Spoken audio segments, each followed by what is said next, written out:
I saw this funny meme on Instagram. When you finally find a nice, genuine guy who makes you laugh and treats you right, what do? Block him, friend zone him, get back with your ex, travel, maybe play mind games with him. Now that all sounds kind of funny, but this is the reality of what happens. So if you think about back in high school, back in college, the girls always wanted to date the bad boys. Why? Because he really didn't care about her, right? The safe friend is the one that she could always rely on, so he wasn't attractive. So playing hard to get is a very integral part of our sales process. So how do we play hard to get? Well, we're always taking it away. You guys have heard us say, I don't know if we can help. And the reason why we say this is because we want to create some uncertainty. Now I want to emphasize here, when we say, I don't know if we can help you, it's not a question of whether we are able to do our end, right? We're a genius in our world, but an idiot in theirs. When someone asks us if we can close in 7 days, I know for sure we have the ability to close in 7 days, but our answer is going to be, I don't know. I'm not sure whether we can close in 7 days, but I'd love to ask you enough questions to figure out whether we can or not. And again, we know our world, but we don't know their world, and we're asking for permission to ask questions. So by taking it away, we're playing in a certain way hard to get. You guys have heard us talking about establishing rules, right? Well, before we're talking about establishing rules and setting the proper expectations, what we would do as part of our closing is, well, I'm not sure you'd want this in writing. And they say, well, of course I want this in writing. Well, but even if we put it in writing, I'm not sure you'd be able to sign it. Like, no, if you put it in writing, I'll sign it. Not today. And the idea is we want them to pull us in and say, look, just give me the freaking contract so I can sign it, right? So that's taking it away, playing hard to get. And then for our cold calling script, if you've gone through it, one of the things we say is, it's probably not your home. And what we're doing here is we're, again, exasperated, playing hard to get, not entirely confident, and in that behavior, they want to work with us more. Now, it's important when you're working with somebody that when you're staying negative, you're staying just a little bit more negative than them.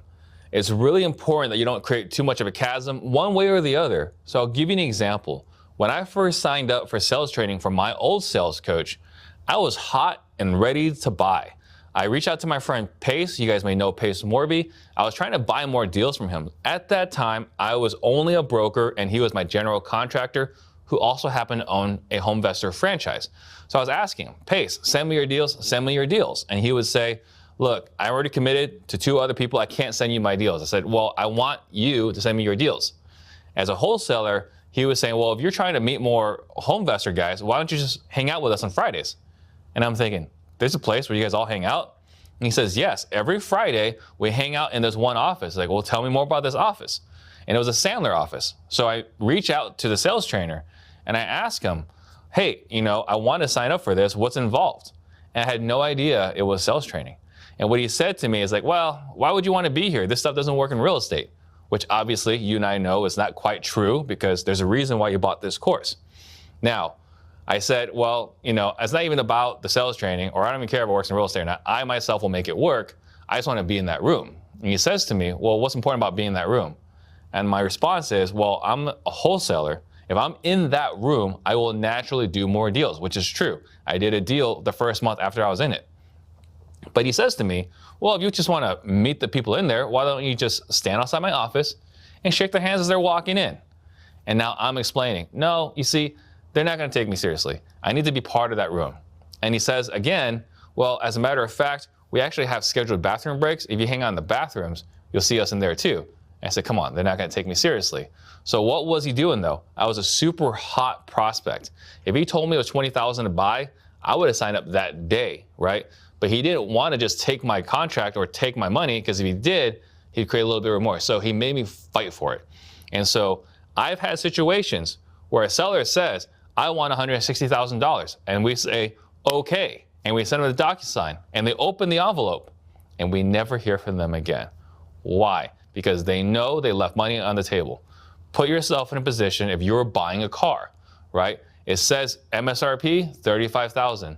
You call the guy, it says, I'm not paying $1 more than $30,000. And on the other line, the guy says, done. How are you feeling, right? You got to make the prospect fight for it a little bit. So that's a positive prospect. What about an extremely negative prospect? Have you talked to a homeowner that's been taken advantage of, screwed over by previous wholesalers? they're pretty unhappy about the whole situation. So for us, we're going to agree with them. Boy, those wholesalers took advantage of you. They wasted your time. If I was in your situation, I would never talk to another investor again. And they're going to say, well, I mean, not never talk to investors again. Yeah, but why would you ever talk to someone else after the experience you've had? And I say, well, you know, I still need to sell. But what's happened is you got someone that's super negative, and because we're more negative than them, we're able to bring them down, and now we can lead to a potential conversation about buying their house. Now let's talk about the third type of prospect, a neutral prospect, right? This is often your high equity list. You're gonna talk to them and you're gonna be a little bit more negative than them at neutral. And it's, well, why would you talk to a cash investor? Why would you sell your home in this market, right? And we're just pushing them away a little bit, and they're gonna argue on why they need to work with us. And I want you to think about, what is the opposite of love? For a long time, I thought the opposite of love is hate. In reality, it's apathy, right? Because if it's hate, you can fix it, you can turn that back around into love. But apathy is really hard to convert, and that's the same thing with neutral. The next thing I want to talk about is emotional anchors. Now, we are all familiar with price anchors, right? If you want to offer 100,000, you start off with 70, so that anything more than 70 sounds good, so we end up at 100. That's fantastic. Well, emotional anchors operate in the same way, but we're talking about emotions. We want to really establish that we're in a really bad spot, that we're really feeling not good about ourselves. So I want to be very clear here. I do not believe in price reductions. Our business model in the Phoenix market is if we contract it, we will close it. We are not in the habit of doing price reductions. However, in our virtual markets, we do unfortunately have to cancel at times or get price reductions because properties are not quite as we thought they were going to look like. Or in Phoenix, if we can't contract at the price we want, we'll do an option contract. It says that we have the opportunity to exercise this contract later on. So with that being said, if we do need to do a price reduction, we don't just call and say, hey, Mr. and Mrs. Homeowner, we need to do a price reduction. Because what happens? I freaking knew it. I knew you guys were sneaky. I knew everyone said that you were going to take advantage of us and blah, blah, blah, right? So we don't call just to ask for price reductions. So if we need to do a price reductions because we're in an option contract or we did this virtually, the conversation is going to sound more like, Mr. Homeowner, we had someone come by, they gave us an estimate, and we have a problem. And they're going to say, what's the problem? We're going to have to cancel. And they're going to say, cancel? Well, why do you need to cancel? Well, the bid came in way higher than we anticipated. And because it came in so much higher, the numbers don't work for us. We're going to have to cancel. And when they hear that, they're going to think, well, isn't there something we can do? Maybe we can fix this. And we'll say, well, you know, the bid came in 20,000 higher. There's no way you consider dropping the price 20,000. And at this point, we can start the conversation. But if we call them and say, hey, we need to do a price reduction, we need to drop it 20,000, they're going to tell you to take a hike, right? And that's how we use emotional anchors to get the price reductions the very few times where we absolutely need it. And it's absolutely critical that you watch your tone. It's really easy to sound sarcastic and ruin all the rapport that you've built when you're taking it away. We do know from research that is 55% body language, 38% tonality, and 7% words. So you got to be really cognizant when you're talking to somebody and using the right tonality. We had someone in our office who really offended someone when he was talking to the prospect and she said she wanted to live on the west side. He's like, you want to live on the west side? You can see here it sounded sarcastic, lost all rapport, versus sounds like it's really important to you that you want to live on the west side. We're listening, we're empathizing, right? So there's a word in the English language, rhymes with truck. It's very universally used. You can use it in almost every application. Why? It's the tonality and how you use the word that gives the word its meaning. Another technique we use a lot is laying trap questions. What are trap questions? It's when we assume the absolute best case and having them tell us why it's not as great as we assumed, right? So for example, we meet with a homeowner and we don't get the contract and they're meeting with a couple other investors after us. When we follow back up with them, we don't say, hey, Mr. Homeowner, how did that appointment go? We're gonna say, hey, Mr. Homeowner, I just wanna call you, congratulate you on your sale. Just wanna put in my notes when you guys are closing. And they're gonna say, I haven't closed, I haven't signed anything. It's like, oh, I'm kind of confused. You met with us, you met with a couple other investors. Since we haven't heard back from you, we just assumed that you sold it. And now they're gonna tell us what's wrong with those other offers. There'll be moments when you're meeting with a homeowner and they'll tell you, oh, we already have another offer. We'll say, oh, okay, well, that's great. I'm sure it's an amazing offer. You should go sign with that offer. And he's like, what? And I said, yeah, I mean, I'm sure it's a great offer. It probably fits everything you want. When are you guys closing? And they're going to say, I haven't signed it yet. It's like, well, I don't understand. You already have another offer. Why are you talking to me? And now they're going to tell you what's wrong with the other offer. And again, now you got something to work against. Another thing we do as far as assuming best case is if someone says, oh, my house isn't for sale anymore, it's like, oh, I'm glad you already sold it, right? We're assuming best case to say, no, it hasn't sold yet. Oh, well, I'm glad you're able to take care of that situation we were talking about before. And say, no, it's not taken care of yet. I don't understand. And we're assuming the absolute best case. And they'll tell us now why that best case assumption was incorrect. And now the door is open and we can actually have a conversation with them.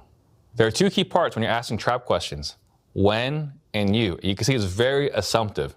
When you ask them about, when you sign the contract, when are you closing? And when you're assuming this, they're going to, again, for emphasis, tell you exactly why our assumption is wrong. And remember earlier, people are happy to correct us when we make wrong assumptions. As you can see, we really try to do everything we can to not sound like a salesperson. Now, I fully embrace my role as a salesperson. Salespeople are needed in this world. But when people think of salespeople, they don't get the warm and fuzzies. And so we need to make sure we're separating ourselves from what the typical salesperson sounds like. So here are some things I want you to stop saying immediately. Is this Mr. Smith? Is now a good time? How are you doing today? Or are you looking for a cash offer? Now, I'm not trying to beat up on our peers' scripts, but our homeowners these days are familiar with this script. So when you're asking, are you looking for a cash offer? They're ready to respond to that. The word decision, which we're going to beat up on some more later on, I understand. There's nothing wrong with I understand. The only challenge I have with it is it's used in a lot of sales training programs out there.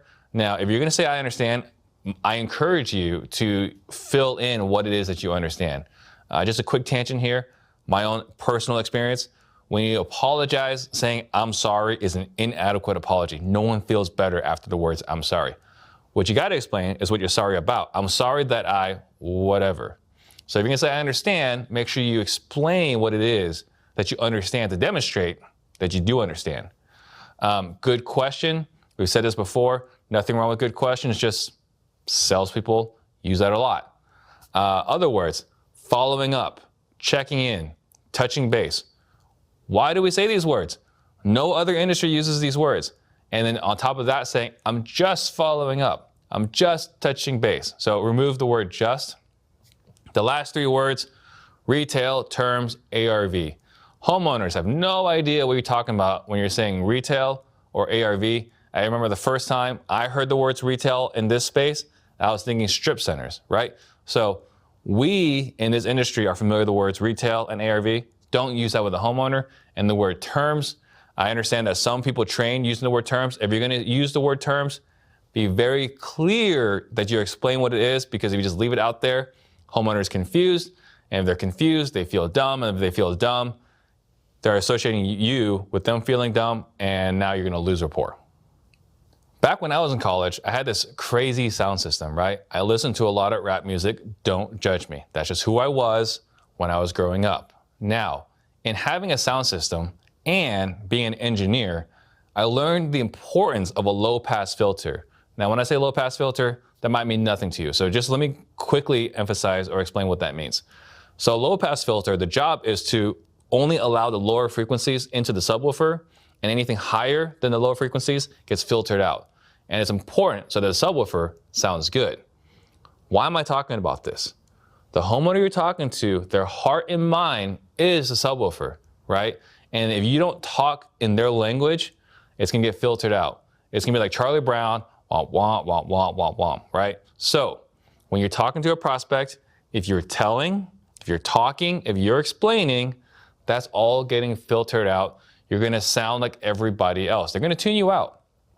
In some ways, we talk about the dating analogy, you're gonna sound like a frat boy saying whatever it is you need to say so you can get what you want. So then how do we get through the filter? We're gonna ask questions. We're gonna make assumptive statements, and we're gonna use third-party stories. And the reason why this is so important is that if you ask questions or make statements, when they answer it and respond to it, whatever they tell you is now gospel. It's now something that we can use as part of our conversation. If you're trying to bring in features and benefits, this is talking and explaining. They don't care. They don't care how it applies to them, right? Unless they've asked for it, it's not important. So talking, explaining, it gets filtered out, does not make it into their heart and minds. But if you're asking questions and they answer it, that's on the table. If you're making assumptive statements and they correct you, that's on the table. If you use a good third-party story and they can relate to it, now that's on the table. So I use this just to be funny, but again, I wanted a giant subwoofer when I was in college. Just think about the subwoofer as the heart and mind of the homeowner. And if you're not properly communicating with them, it's getting filtered out. So how do we use a third-party story? Well, before we get into it, I want to just touch on one quick thing. We learned many, many years ago when we first got into sales, feel, felt, found, right? And feel, felt, found is fantastic. It's, I understand how you feel. Other homeowners we talked to in the past have felt the same way. And what they found was, and you just insert whatever fact you want to insert. Again, there's nothing wrong with it. It's just the old school sales techniques. And we're trying to do our best to not sound like old school salespeople. So we want to use a third party story. And the reason why we want to use a third party story is it demonstrates that we understand what it is that they're going through. We're also not in the crossfire. If we use a third party story, let's say we're throwing our investor buddies under the bus, we're not receiving the crossfire. They're going to attack those other investors. Additionally, if we're talking about why the third party, why other people in the past we've worked with have enjoyed working with us, they can't cross-examine those testimonials. And it fires the brain. A lot of marketing these days are using stories. And the reason why they're using stories is that if you can tell a good story, it fires the right part of the brains where now they're excited enough to take action. And finally, by using a good third-party story, we know where they stand, right? We'll say, you know, I was talking to so-and-so and they're going through the same exact situation where they were thinking about going on the market and waiting 6 months and, you know, whatever they got, they'd be happy with it. What do you think about their idea? And if they say, oh, that's a great idea, well, now you know this is not someone you're about to close right now. I don't try to close the sale right now. But they're like, oh my God, 6 months, I can't wait that long. Now you know you found some pain, you got somebody to work with. What are some keys to a good third-party story? First, we got to describe somebody like them. So again, if they're talking about wanting to go on the market, describe somebody that's going on the market. We got to describe the person's problem. That person waited 6 months, and as a result, they weren't able to accomplish A, B, and C. Not saying that's going to happen in your situation, but if that happened to you, how would that affect things? Knowing that, how would you feel, right? So those are the third-party stories, the framework in using a third-party story. We have found 3 very common applications of using a third-party story when we're handling objections from the homeowners on why they should not go with a cash offer. So one of the most common ones, well, let me go with a realtor. So we don't say, oh, you don't want to go with a realtor? We got to go on an inspection. You got to have all these strangers walking through your house, coughing on your clothes, financing, inspection, appraisal, blah, blah, blah, blah, blah, right? We don't want to attack the realtor and say, oh, you want to go with a realtor? Hey, I think that's great. You know, you've got some options. And so, you know, I was actually talking to so-and-so and they decided to go with a realtor. It's been 6 months, it hasn't sold yet. And, you know, the realtor promised to get $300,000. It's now listed at $270,000. I'm not saying it's going to happen in your situation, but if it did, how would that affect you? And now the homeowner is thinking, oh man, 6 months and they're not getting what the realtor promised them. Oh man, I can't have that happen to me. And now they're going to start seriously considering working with you. Or they say, you know, we're really committed to going with the highest offer. Going with the highest offer? Okay, well, that makes sense to me. You know, you want to get the most amount of money for your home. And I was actually talking to so-and-so, and when I talked to them, they were actually really distraught. I asked them what was going on, and they said, well, we went with the highest offer, but 2 days before close of escrow, their house is packed, they're in their truck, ready to write the next chapter in their story, and the investor that offered them the most had to cancel on them. Now, I'm not saying this is going to happen to you, but if it did, how would it affect things? Knowing that, how does that make you feel? And you can see here, right? They're thinking, oh, if I go with the highest offer, a real risk is they're going to cancel on me 2 days before close of escrow. I can't have that happen. No, I need certainty. But you can see the difference. If I say, don't go with the highest offer, this is going to happen. They're like, whatever. You're just telling me whatever you need to tell me. But if we explain a possible situation, now they're thinking, oh, I cannot have that happen. Or you hear people say, I'm going to fix it myself. Oh, you're going to fix it yourself? That's awesome. You have the wherewithal, the knowledge, time, money, resources. That's great. And again, I was talking to so-and-so, and they were going to do the work themselves because they wanted to squeeze out an extra $10,000, which I understood, right? But they thought the repairs were going to be $20,000. Well, it was $40,000 after they tore out the walls, and they thought it was going to be 2 weeks, and it's now 6 months. So I'm not saying it's going to happen to you, but if it did, how would that affect your situation? Knowing that, how does that make you feel? And you can see we keep talking about how does it make you feel, because remember, people make decisions emotionally and they justify intellectually. Where else have we seen these third-party stories? Well, we haven't seen all of them yet. You're going to see them more later on, but 30-second commercial as part of our cold calling script. History tells me. When we're talking about history tells me, we're using a third-party reference. Investors in the area are offering, right? When we're blowing up our fellow competitors, we're talking about investors are lowballing people, and then they're going to say, oh, I can't have that. Or in these modules, you hear me talking about my wife and my kids, very personal stories. And the reason why I use this is because it helps communicate and you can further understand and let it resonate within you, right? We know this from research that in using third-party stories or my own personal stories as part of our teaching, it will sink in and last longer with you. We just spent the last 3 modules talking about when to extract truth, meaning, and intent. And the question we get sometimes is, well, when's the right time to use it? Well, I'll share with you, we use it all the time. From the moment we first reach out to the homeowner until after we close, right? So extracting truth, meaning, intent is not one of the compartments in our sales process, establishing rules, extracting pain, closing the sale. It's not part of any of that. We use it all the time. As a matter of fact, I encourage you to use it at home, with your wife, with your kids, with customer service, with employees, with vendors, everywhere. Always use extracting truth, meaning, and intent.